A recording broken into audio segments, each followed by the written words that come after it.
Well, I would like to start this off by explaining the title. There are two types of false prophets. The first type is the shepherd of sheep, who wish only to raise armies of ideology to fight political battles. The battlefields can be in your neighborhoods or across the world. Their sheep are generally ignorant, egotistical, and seem content living their lives as such. They're conservative people and don't like change. They'll fight change until their dying breath, and are perfect minions for these beasts. The second type of shepherd is the shepherd of chickens. They might be trying to raise an army of ideology as well, except who they recruit are a little different.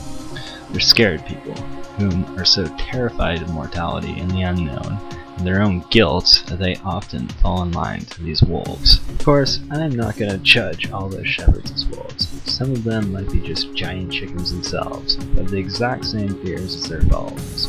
All of these shepherds seem to have one thing in common. They sink their fangs or talons in something and twist it until it doesn't even resemble reality anymore. They do so in a subtle manner at first, hardly noticeable by their followers. However, as time goes by, whatever they started with becomes so twisted that it doesn't even resemble anything close to reality to the outside observer. Their flocks become perverted as well, mesmerized by the crooks that these charismatic, sometimes highly intelligent, often psychopathic people feel. What is tragic is that many of these people are beyond peaceful liberation. It takes great disappointment for them to be shook back to reality. Only being betrayed by their masters will they begin to realize that what they've been fed is tainted. Many times they take this poison to their graves. What is even more disturbing is that often innocent bystanders are taken with them. I'm going to pause for a moment and a disclaimer for what is to come. I am in no way insinuating in my following statements that religions are either right or wrong. This is simply going to be a metaphorical warning for those who are religious or otherwise. Okay, here we go then. The best defense we have against these shepherds, whether they be religious or purely politically driven, is to approach everything with humble skepticism and to try to cure ignorance, especially our own, with the most powerful antidote for peace of all: education. Ignorance is an infectious plague and is an excellent condition for these beasts to exploit. Even after educating ourselves and others, it's best to continue being skeptical of that research and not let it control over ego. Some say we're all born with original sin, but I would say original sin is a metaphor for the disease that is ignorance. Anyone who says they are born without ignorance certainly cannot be trusted. It is said that the deadliest of all sins is pride, or arrogance. Believing yourself is better than another is what kills, not only others, but ourselves. It's easy to lose yourself to it. Arrogance is like a malevolent serpent that strikes ever so delicately before swallowing you whole. Then it spits you back out into the world as something completely different. In essence, you die to arrogance, and whatever is left is not even you anymore.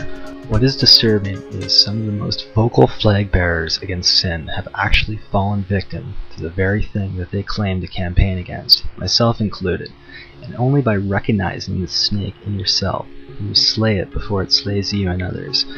At any moment you feel superior, I would suggest you take a pen and paper and write all the digits of pi. Unless you can, you are no better than anyone else. I'm going to refer to a poet now. I apologize if I can't pronounce his name correctly, but it's by Wisława Szymborska. The caravan of digits that is pi does not stop at the edge of the page, but runs off the table, into the air, over the wall, a leaf, a bird's nest, clouds, straight into the sky, through all the bloatedness and the bottomlessness. Oh, how short, all but the most like is the its tail. So I would say never trust a person so completely unless they can perform such a feat before your eyes. Of course, there's not enough time in the universe for that, so how can we know whom to follow? Well, you need to take a look in the mirror for that. The reflection is your leader, and the moment you stray from that leader is the moment you start to become lost. That isn't to say that you should be self-absorbed. If anything, strive for the opposite. For the greatest of heroes who live on through our history were not self-serving, but servants of empathy, whom we all owe everything to. I would say the deadliest of man-eating predators lives within, unseen to their victims. Ignorance and arrogance devours who they truly are, although our human bodies do not die right away to them.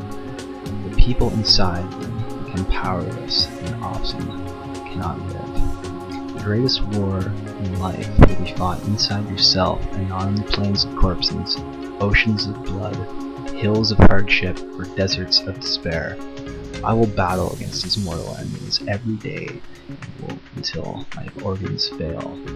Although I know my war won't be over until death, that I may fail many battles, at least I will have tried and not have died in vain.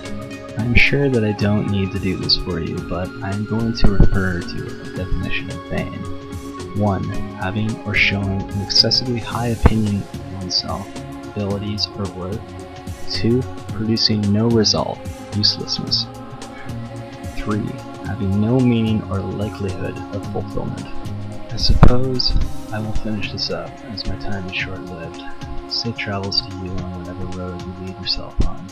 All I can suggest is try to pick a path of empathy, as that leads to the pinnacle beyond the stars, on this mountain of human evolution, the plateau of compassion, which is our only hope.